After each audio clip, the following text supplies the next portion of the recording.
T20 international में साहबजादा Farhan century score करने वाले पाकिस्तान के छठे बल्लेबाज हैं। अलबत्ता T20 वर्ल्ड कप में वो 3 हिस्सों की इनिंग खेलने वाले दूसरे बैटर हैं। इससे पहले अहमद शहजाद ने T20 वर्ल्ड कप 2014 में बांग्लादेश के खिलाफ 111 रन की इनिंग खेली थी और वो पाकिस्तान के अव्वलीन बैटर बने थे जिन्होंने पाकिस्तान के लिए तीनों फॉर्मेट में सेंचुरी स्कोर की थी। T20 इंटरनेशनल में बाबर आजम 3 मरतबा सेंचुरी स्कोर कर चुके हैं। इसके अलावा मोहम्मद हारिस, हसन नवाज और wicket keeper batter Mohammad Rizwan भी सेंचुरी बनाने का एजाज़ अपने नाम रखते हैं। पाकिस्तान का नामीबिया को शिकस्त देने के बाद ICC T20 वर्ल्ड कप 2026 में सुपर 8 टीमों का फैसला भी हो गया। ग्रुप ए से भारत और पाकिस्तान की टीमों ने अगले मरहले में जगह बनाई। ग्रुप बी में साबिक चैंपियन ऑस्ट्रेलिया बाहर हो गया और श्रीलंका और जिम्बाब्वे ने सुपर 8 के लिए क्वालिफाई कर लिया। ग्रुप सी में वेस्ट इंडीज़ और इंग्लैंड ने अगली 8 टीमों में जगह हासिल कर ली है और ग्रुप डी से जनूबी अफ्रीका और हस्बे साबिक न्यूजीलैंड की टीमों ने सुपर 8 में जगह हासिल कर ली और यहाँ अफगानिस्तान का पत्ता साफ हो गया। तो पाकिस्तान टीम ने तवक्कुआत के मुताबिक नामीबिया को शिकस्त देकर अगले मरहले में जगह हासिल कर ली है और ग्रुप में पाकिस्तान किसके साथ मुकाबला करेगा ये मैं आपको आगे चलकर बताऊंगा। फिलहाल स्टूडियो में हमें ज्वाइन कर रहे हैं पाकिस्तान क्रिकेट बोर्ड की सिलेक्शन कमेटी के साबिक सरबराह, साबिक डायरेक्टर गेम डेवलपमेंट हारून रशीद साहब। आपको खुशामदीद कहेंगे शो में।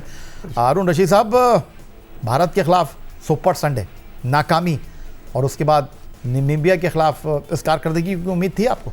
बिल्कुल एक्सपेक्टेड था। देखिए हमने जो पहले ही जो होमवर्क किया हुआ है उसमें तो मुझे आइडिया था कि सुपर 8 में चले जाएंगे, क्योंकि जो 3 टीमें थीं वो एसोसिएट मेंबर्स की थीं।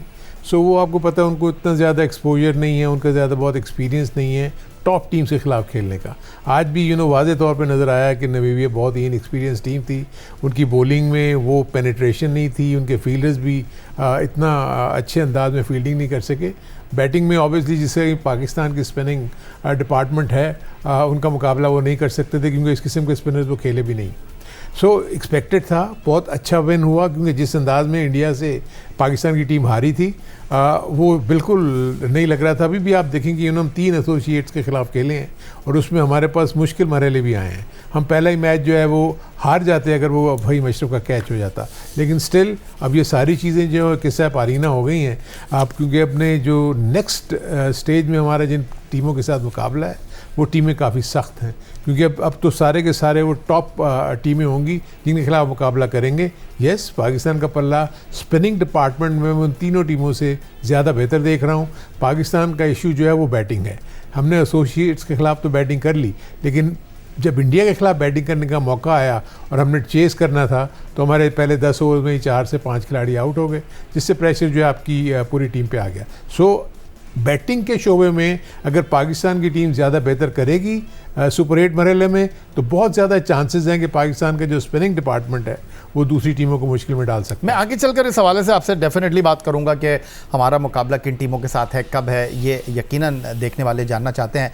लेकिन जो सबसे बड़ा सवाल इस वक्त मौजूद है वो ये कि पाकिस्तान टीम के खेलने का अंदाज़, उस पर बहुत ज़्यादा तनकीद हो रही है और कुछ ऐसा तासुर कायम हो रहा है कि जनाब पूरे पाकिस्तान को जनाब क्रिकेट का पता है, नहीं पता तो हमारे कोच माइक हैसन को नहीं पता। देखिए रीज़न है माइक हैसन का जो माइंडसेट है वो ज़्यादातर बिलीव करता है ऑलराउंडर्स के ऊपर। वो जिस टीम के साथ भी रहा है उसमें उसने ढूंढे ऑलराउंडर्स जो कि उसको बैटिंग भी करके दे दें और बॉलिंग भी करके दें। लेकिन उसको ये अंदाज़ा होना चाहिए कि पाकिस्तान के जितने भी ऑलराउंडर्स हैं वो स्टैब्लिश्ड ऑलराउंडर्स नहीं हैं।